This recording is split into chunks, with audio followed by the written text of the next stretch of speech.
ਵਾਹਿਗੁਰੂ ਜੀ ਕਾ ਖਾਲਸਾ ਵਾਹਿਗੁਰੂ ਜੀ ਕੀ ਫਤਿਹ। ਮੈਂ ਤੁਹਾਡੀ ਹੋਸਟ ਨੀਲਮ ਕੌਰ ਤੇ ਮੈਂ ਟੀਵੀ 84 ਦੇ ਸਾਰੇ ਦਰਸ਼ਕਾਂ ਦਾ ਦਿਲੀ ਸਵਾਗਤ ਕਰਦੀ ਹਾਂ। ਪ੍ਰੋਗਰਾਮ ਸੱਚੋ ਸੱਚ ਵਿੱਚ ਰੋਜ਼ਾਨਾ ਦੀ ਤਰ੍ਹਾਂ ਤੁਹਾਡੇ ਤੇ ਸਾਡੇ ਹਰਮਨ ਪਿਆਰੇ ਡਾਕਟਰ ਅਮਰਜੀਤ ਸਿੰਘ ਮੇਰੇ ਨਾਲ ਬੈਠੇ ਹਨ। ਆਓ ਨਾਲ ਮਿਲ ਕੇ ਪ੍ਰੋਗਰਾਮ ਸ਼ੁਰੂ ਕਰਦੇ ਹਾਂ। ਜੀ ਡਾਕਟਰ ਸਾਹਿਬ, welcome to our show. Thank you very much. जी डॉक्टर साहब, ਅੱਜ 2 ਜਨਵਰੀ 2015-18 ਪੋ ਨਾਨਕਸ਼ਾਹੀ ਸੰਮਤ 546 ਦਾ ਦਿਨ ਹੈ ਤੇ ਹੁਣ ਅਸੀਂ ਆਪਣੇ ਪ੍ਰੋਗਰਾਮ ਦੀ ਸ਼ੁਰੂਆਤ ਕਰਦੇ ਹਾਂ ਅੱਜ ਦੇ ਕਿਸੇ ਅਹਿਮ ਇਸ਼ੂ ਨਾਲ। ਕੀ ਹੈ ਡਾਕਟਰ ਸਾਹਿਬ ਦਾ ਕੋਈ ਅਹਿਮ ਇਸ਼ੂ? ਸਭ ਤੋਂ ਪਹਿਲਾਂ ਤਾਂ ਮੈਂ ਸਮੂਹ ਦਰਸ਼ਕਾਂ ਦਾ, ਸਰੋਤਿਆਂ ਦਾ, ਜਿਨ੍ਹਾਂ ਨੇ ਪਿਛਲੇ 2 ਦਿਨਾਂ 'ਚ ਹੈਪੀ ਨਿਊ ਈਅਰ ਦੇ ਮੈਸੇजेस ਦੀ ਜਿਹੜੀ ਹੈ ਉਹ ਆਂधी ਲਿਆ ਦਿੱਤੀ, ਤੂਫਾਨ ਲਿਆ ਦਿੱਤਾ ਜੀ, ਉਹਨਾਂ ਸਭ ਦਾ ਧੰਨਵਾਦ ਕਰਦਾ। ਇਕੱਲੇ ਨਾਲ ਸੰਪਰਕ ਕਰਨਾ ਜਾਂ ਕਈ ਵਾਰੀ ਸੰਭਵ ਵੀ ਨਹੀਂ ਹੈ ਕਿਉਂਕਿ ਇੰਨਾ ਜ਼ਿਆਦਾ ਨੰਬਰ ਹੈ ਬਹੁਤ ਸਾਰਿਆਂ ਦਾ, ਈਮੇਲ ਰਾਹੀਂ, ਟੈਕਸਟ ਮੈਸੇਜ, ਪਰਸਨਲ ਮੈਸੇਜ।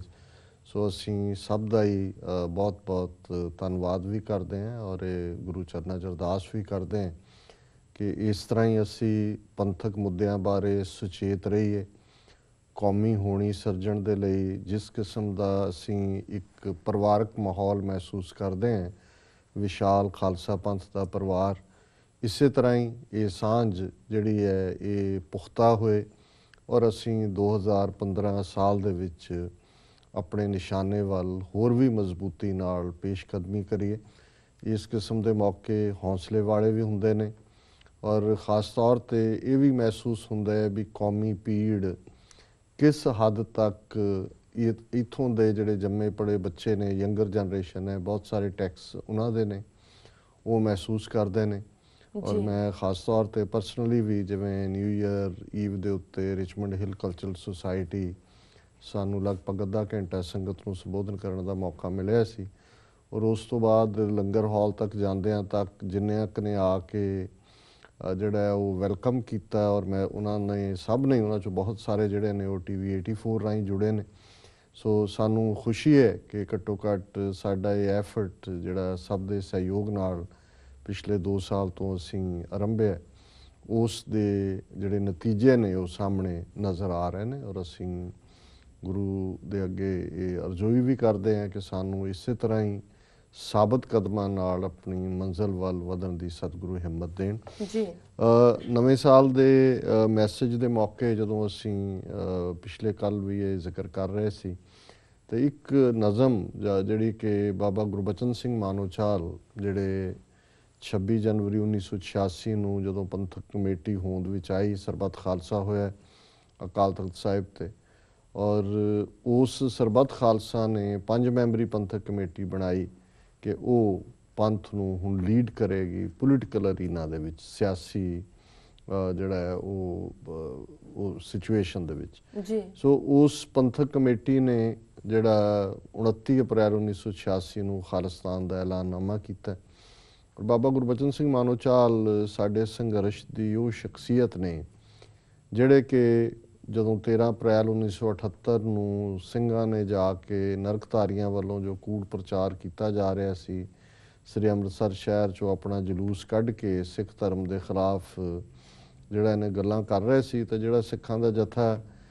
ਗਿਆ ਪ੍ਰੋਟੈਸਟ ਕਰਨ ਦੇ ਲਈ, ਉਹਨਾਂ ਨੇ ਗੋਲੀਆਂ ਚਲਾਈਆਂ, 13 ਸਿੰਘ ਸ਼ਹੀਦ ਹੋਏ। ਸ਼ਹੀਦ ਭਾਈ ਫੌਜਾ ਸਿੰਘ ਜਿਹੜੇ ਨੇ ਉਹਨਾਂ ਦੇ ਜਥੇਦਾਰ ਸਨ।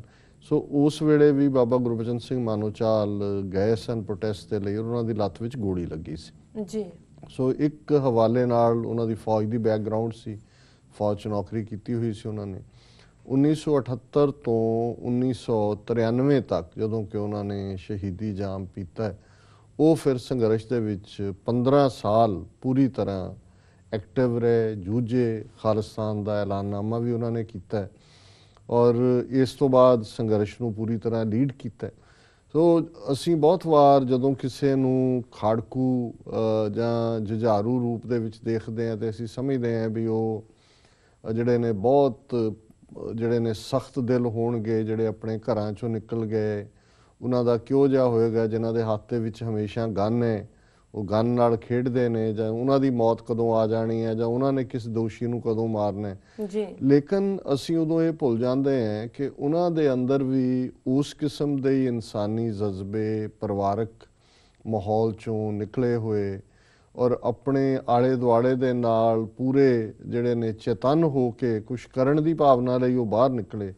ਸੋ ਇਹ ਜਿਹੜੀ ਪੋਇਟਰੀ ਹੁੰਦੀ ਹੈ ਜਾਂ ਕ੍ਰੀਏਟਿਵ ਪਾਰਟ ਹੁੰਦਾ ਹੈ, ਇਹ ਬੜੀ ਜਿਹੜੀ ਸੈਂਸਿਟਿਵ ਮਾਈਂਡਸੈਟ ਚੋਂ, ਸੰਵੇਦਨਸ਼ੀਲ ਮਾਨਸਿਕਤਾ ਚੋਂ ਨਿਕਲਦਾ ਹੈ। ਔਰ ਬਾਬਾ ਗੁਰਬਚਨ ਸਿੰਘ ਮਾਨੋਚਾਲ ਜਿਹੜੇ ਨੇ ਉਹ ਇੱਕ ਅੱਛੇ ਕਵੀ ਵੀ ਸਨ, ਬੜੇ ਸੰਵੇਦਨਸ਼ੀਲ ਇਨਸਾਨ ਸਨ। ਔਰ ਜਦੋਂ ਉਹਨਾਂ ਨੂੰ ਸ਼ਹੀਦ ਕੀਤਾ ਗਿਆ ਉਦੋਂ ਵੀ ਇਹ ਖਬਰ ਮੀਡੀਆ 'ਚ ਆਈ ਸੀ ਕਿ ਜੀ ਉਹਨਾਂ ਦੇ ਕੋਲ ਇੱਕ ਡਾਇਰੀ ਵੀ ਮਿਲੀ ਉਹਨਾਂ ਦੇ, ਜਦੋਂ ਉਹਨਾਂ ਦੀ ਤਲਾਸ਼ੀ ਲਈ ਗਈ, ਜਿਸ 'ਚ ਉਹਨਾਂ ਨੇ ਆਪਣੀਆਂ ਨਜ਼ਮਾਂ ਲਿਖੀਆਂ ਹੋਈਆਂ ਸਨ ਜਾਂ ਕਵਿਤਾਵਾਂ ਲਿਖੀਆਂ ਹੋਈਆਂ ਸਨ। ਉਸ ਤੋਂ ਬਾਅਦ ਉਸ ਬਾਰੇ ਕੋਈ ਬਹੁਤਾ ਵੇਰਵਾ ਸਾਹਮਣੇ ਨਹੀਂ ਆਇਆ, ਪਰ ਮੈਨੂੰ ਮੇਰੀ ਯਾਦਾਸ਼ਤ 'ਚ ਇਹ ਸੀ ਕਿ ਉਹਨਾਂ ਦੀ ਇੱਕ ਜਿਹੜੀ ਕਵਿਤਾ ਹੈ ਜਾਂ ਨਜ਼ਮ ਹੈ ਉਹ ਨਵੇਂ ਸਾਲ ਨੂੰ ਸਮਰਪਿਤ ਛਪੀ ਸੀ ਕਿਸੇ ਪਬਲੀਕੇਸ਼ਨ 'ਚ। ਔਰ ਮੈਂ ਕਿਉਂਕਿ ਜੇ ਮੈਨੂੰ 2 ਦਿਨ ਪਹਿਲਾਂ ਮਿਲਦਾ ਤੇ ਅਸੀਂ ਪਿਛਲੇ ਦਿਨ ਹੀ ਡਿਸਕਸ ਕਰਨਾ ਸੀ, ਪਰ ਇਹਦੀ ਅਹਿਮੀਅਤ ਨੂੰ ਸਮਝਦੇ ਹਾਂ ਮੈਂ ਜਿਹੜਾ ਅੱਜ ਹੀ ਇਸ ਤੱਕ ਮੇਰੀ ਪਹੁੰਚ ਹੋਈ ਹੈ। ਔਰ ਇਹ 1 ਜਨਵਰੀ 1993 ਨੂੰ ਅਜੀਤ ਜਲੰਧਰ ਦੇ ਵਿੱਚ ਇਹ ਕਵਿਤਾ ਉਹਨਾਂ ਦੀ ਛਪੀ ਸੀ। ਉਹਨਾਂ ਦਾ ਜਿਹੜਾ ਮੈਸੇਜ ਜਿਹੜਾ ਇਹ ਗੱਲ ਦਰਸਾਉਂਦਾ ਹੈ, ਕਿਉਂਕਿ ਕੋਈ ਇਹ ਨਹੀਂ ਹੈ ਵੀ ਨਵਾਂ ਸਾਲ 12 ਘੰਟੇ ਦੇ ਵਿੱਚ ਮੁੱਕ ਗਿਆ ਜਾਂ 1 ਘੰਟੇ 'ਚ ਮੁੱਕ ਗਿਆ ਜਾਂ ਉਹੀ ਪਲ ਹੁੰਦਾ ਹੈ ਫਿਰ ਅਗਲਾ ਨਹੀਂ ਹੁੰਦਾ ਜੀ। ਸੋ ਉਹ ਮੈਂ ਸਮਝਦਾ ਹਾਂ ਵੀ ਅੱਜ ਦੀ ਜਿਹੜੀ ਇਹ ਓਪਨਿੰਗ ਸਾਡੀ ਸਟੇਟਮੈਂਟ ਹੈ, ਮੈਂ ਉਸ ਨੂੰ ਹੀ ਸਮਰਪਿਤ ਕਰਨਾ ਚਾਹੁੰਦਾ ਇਸ ਥਾਟ ਨੂੰ ਵੀ। ਔਰ ਬਾਬਾ ਗੁਰਬਚਨ ਸਿੰਘ ਮਾਨੋਚਾਲ ਕਿਸ ਲੈਵਲ ਦੀ ਸ਼ਖਸੀਅਤ ਸਨ ਔਰ ਕਿਵੇਂ ਉਹਨਾਂ ਨੇ ਕੌਮ ਦਾ ਰਾਜਸੀ ਨਿਸ਼ਾਨਾ ਸਾਹਮਣੇ ਲਿਆਉਣ 'ਚ ਵੀ ਬੜੀ ਦੀਦਾ ਦਲੇਰੀ ਦਿਖਾਈ ਜੀ। ਹਾਲਾਂਕਿ ਉਹਨਾਂ ਦਾ ਸੰਬੰਧ ਦਮਦਮੀ ਟਕਸਾਲ ਨਾਲ ਸੀ। ਇਹ ਉਹ ਸਮਾਂ ਸੀ ਜਦੋਂ ਕਿ ਭਾਰਤ ਦੀਆਂ ਏਜੰਸੀਆਂ ਦਮਦਮੀ ਟਕਸਾਲ ਰਾਹੀਂ ਇਹ ਜਿਹੜੀ ਹੈ ਖਬਰ ਫੈਲਾਉਣ 'ਚ ਸਫਲ ਹੋ ਗਈਆਂ ਸਨ ਕਿ ਸੰਤ ਭਿੰਡਰਾਂਵਾਲੇ ਚੜ੍ਹਦੀ ਕਲਾ 'ਚ ਨੇ, ਉਹ ਸ਼ਹੀਦ ਨਹੀਂ ਹੋਏ। 20 ਸਾਲ ਫਿਰ ਇਹ ਜਿਹੜਾ ਝੂਠ ਹੈ ਇਹ ਬੋਲਿਆ ਜਾਂਦਾ ਰਿਹਾ ਲਗਾਤਾਰਤਾ ਦੇ ਨਾਲ। ਲੇਕਿਨ ਬਾਬਾ ਗੁਰਬਚਨ ਸਿੰਘ ਮਾਨੋਚਾਲ ਨੇ ਉਸ ਸਟੇਜ 'ਤੇ ਹੀ ਉਹਨਾਂ ਦੀ ਸ਼ਹੀਦੀ ਨੂੰ ਵੀ ਜਿਹੜਾ ਉਹ ਪ੍ਰਵਾਨਿਆ ਕਬੂਲ ਕੀਤਾ ਸੀ ਕਿ ਸ਼ਹੀਦ ਹੋ ਚੁੱਕੇ ਨੇ।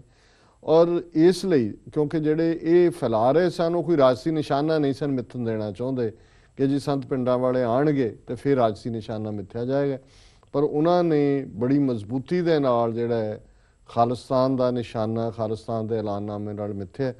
ਸੋ ਉਹਨਾਂ ਦਾ ਇਹ ਮੈਸੇਜ 1 ਜਨਵਰੀ 1993 ਨੂੰ ਜਿਹੜਾ ਸੀ ਉਹ ਇਹ ਸੀ, ਕਿਵੇਂ ਆਖਾਂ ਨਵਾਂ ਵਰਾ ਮੁਬਾਰਕ ਹੋਵੇ। ਮੇਰੇ ਦੋਸਤ ਉਡੀਕਦੇ ਹੋਣਗੇ ਮੇਰੇ ਵੱਲੋਂ ਨਵੇਂ ਸਾਲ ਦਾ ਗ੍ਰੀਟਿੰਗ ਕਾਰਡ। ਐ ਪਰ ਦੋਸਤੋ ਕਿਵੇਂ ਆਖਾਂ ਤੁਹਾਨੂੰ ਕਿ ਨਵਾਂ ਵਰਾ ਮੁਬਾਰਕ ਹੋਵੇ। ਅਜੇ ਤਾਂ ਮੈਂ ਸੰਭਾਲਦਾ ਫਿਰਦਾ ਆਪਣੀ ਵਿਰਾਸਤ, ਜਿਸ ਨੂੰ ਖਤਮ ਕਰਨ ਦੀਆਂ ਕੋਸ਼ਿਸ਼ਾਂ ਜਾਰੀ ਹਨ, ਤੇ ਲੱਭਦਾ ਫਿਰ ਰਿਹਾ ਬਾਪੂ ਦੀ ਪੱਗ, ਕਿਤੇ ਰੁਲਦੀ ਪਈ ਠਾਣੇ ਦੀ ਗੁੱਠ ਚੋਂ। ਅਜੇ ਮੇਰੀ ਮਾਂ ਦੇ ਹੰਝੂ ਨਹੀਂ ਸੁੱਕੇ ਤੇ ਭੈਣਾਂ ਦੇ ਹੌਕੇ, ਜਿਨ੍ਹਾਂ ਦਾ ਲਖਤੇ ਜਿਗਰ ਤੇ ਸੋਹਲ ਫੁੱਲ ਮਧੋਲਿਆ ਗਿਆ ਅਖੌਤੀ ਮੁਕਾਬਲੇ 'ਚ ਕਿਸੇ ਬੀਆਬਾਨ ਰੋਹੀ ਦੇ ਪੁੱਲ ਤੇ। ਅਜੇ ਤਾਂ ਮੈਂ ਸੰਭਾਲਦਾ ਫਿਰਦਾ ਆਪਣੀ ਵਿਰਾਸਤ, ਜਿਸ ਨੂੰ ਖਤਮ ਕਰਨ ਦੀਆਂ ਕੋਸ਼ਿਸ਼ਾਂ ਜਾਰੀ ਨੇ, ਤੇ ਲੱਭਦਾ ਫਿਰ ਰਿਹਾ ਬਾਪੂ ਦੀ ਪੱਗ, ਕਿਤੇ ਰੁਲਦੀ ਪਈ ਠਾਣੇ ਦੀ ਗੁੱਠ ਚੋਂ। ਅਜੇ ਮੇਰੀ ਮਾਂ ਦੇ ਹੰਝੂ ਨਹੀਂ ਸੁੱਕੇ ਤੇ ਭੈਣਾਂ ਦੇ ਹੌਕੇ, ਜਿਨ੍ਹਾਂ ਦਾ ਲਖਤੇ ਜਿਗਰ ਤੇ ਸੋਹਲ ਫੁੱਲ ਮਧੋਲਿਆ ਗਿਆ ਅਖੌਤੀ ਮੁਕਾਬਲੇ 'ਚ ਕਿਸੇ ਬੀਆਬਾਨ ਰੋਹੀ ਦੇ ਪੁੱਲ ਤੇ। ਅਜੇ ਤਾਂ ਗੁੰਮ ਏ ਲਾਡੋ ਭੈਣ ਦੀ ਚੁੰਨੀ, ਅਜੇ ਤਾਂ ਗੁੰਮ ਏ ਲਾਡੋ ਭੈਣ ਦੀ ਚੁੰਨੀ, ਗੁਆਚੀ ਜਿਹੜੀ ਦਿੱਲੀ ਕਤਲੇਆਮ ਦੌਰਾਨ ਸੀ। ਅਜੇ ਤਾਂ ਮੈਨੂੰ ਗਮ ਖਾ ਰਿਹਾ ਨਾਜ਼ੁਕ ਤਿਤਲੀਆਂ ਦਾ, ਜਿਨ੍ਹਾਂ ਦੇ ਖੰਭਾਂ ਦਾ ਰੰਗ ਹੋ ਗਿਆ ਸਫੇਦ।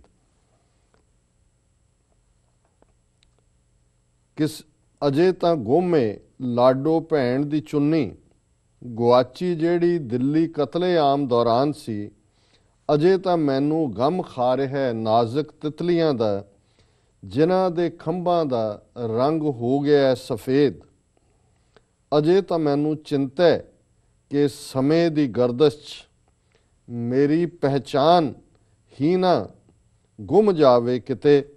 ਅਜੇ ਤਾਂ ਮੇਰੀ ਕਲਮ ਕੇਰਦੀ ਰਤ ਦੇ ਹੰਝੂ ਤੇ ਗਾਉਂਦੀ ਖੂਨ ਦੇ ਸੋਹਲੇ।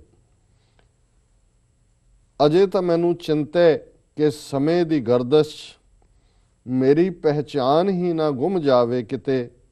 ਅਜੇ ਤਾਂ ਮੇਰੀ ਕਲਮ ਕੇਰਦੀ ਰਤ ਦੇ ਹੰਝੂ ਤੇ ਗਾਉਂਦੀ ਖੂਨ ਦੇ ਸੋਹਲੇ। ਇਹ ਗੁਰੂ ਨਾਨਕ ਸਾਹਿਬ ਨੇ ਏਮਨਾਬਾਦ ਸ਼ਹਿਰ 'ਚ ਜਦੋਂ ਜ਼ੁਲਮ ਹੁੰਦਾ ਦੇਖਿਆ ਤੇ ਫਿਰ ਜਿਹੜੇ ਉਹਨਾਂ ਦੇ ਸ਼ਬਦ ਨੇ ਤਿਲੰਗ ਰਾਗ 'ਚ ਉਹਦੀ ਇੱਕ ਲਾਈਨ ਹੈ ਅਖੀਰ 'ਚ ਕਿ ਖੂਨ ਕੇ ਸੋਹਲੇ ਗਾਵੀਏ ਨਾਨਕ ਰਤ ਕਾ ਕੁੰਗੂ ਪਾਏ ਵੇ ਲਾਲੋ ਜੈਸੀ ਮੈਂ ਆਵੇ ਖਸਮ ਕੀ ਬਾਣੀ ਪੂਰਾ। ਔਰ ਇਹ ਜਿਹੜੇ ਰਤ ਦਾ ਕੁੰਗੂ ਕਿ ਕੇਸਰ ਜਿਹੜਾ ਇਹ ਖੁਸ਼ੀਆਂ ਦੇ ਮੌਕੇ ਪਾਇਆ ਜਾਂਦਾ ਵੀ ਇੱਥੇ ਜੋ ਹੋ ਰਿਹਾ ਇਹ ਖੂਨ ਦਾ ਚਾਰ ਚਫੇਰੇ ਨਾਚ ਹੈ। ਤੇ ਮੈਂ ਵਿਦ ਦਾ ਬਲੀਡਿੰਗ ਹਾਰਟ ਆਪਣੇ ਉਸ ਖੂਨ ਭਰੇ ਦਿਲ ਦੇ ਨਾਲ ਇਹ ਸਾਰੇ ਗੀਤ ਨੂੰ ਲਿਖ ਰਹੇ ਹਾਂ ਜੀ। ਅਜੇ ਤਾਂ ਮੇਰੀ ਕਲਮ ਕੇਰਦੀ ਰਤ ਦੇ ਹੰਝੂ ਤੇ ਗਾਉਂਦੀ ਖੂਨ ਦੇ ਸੋਹਲੇ। ਅਜਿਹੇ ਭਿਆਨਕ ਮਾਹੌਲ 'ਚ ਕਿਵੇਂ ਆਖਾਂ ਕਿ ਨਵਾਂ ਵਰਾ ਮੁਬਾਰਕ ਹੋਵੇ। ਜੀ। ਅਜਿਹੇ ਭਿਆਨਕ ਮਾਹੌਲ 'ਚ ਕਿਵੇਂ ਆਖਾਂ ਕਿ ਨਵਾਂ ਵਰਾ ਮੁਬਾਰਕ ਹੋਵੇ। ਉਡੀਕ ਰੱਖਿਓ ਭੇਜਾਂਗਾ ਗ੍ਰੀਟਿੰਗ ਕਾਰਡ ਜਦੋਂ ਸਾਡੇ ਬਾਗੀ ਬਹਾਰ ਆਵੇਗੀ। ਉਡੀਕ ਰੱਖਿਓ ਭੇਜਾਂਗਾ ਗ੍ਰੀਟਿੰਗ ਕਾਰਡ ਜਦੋਂ ਸਾਡੇ ਬਾਗੀ ਬਹਾਰ ਆਵੇਗੀ।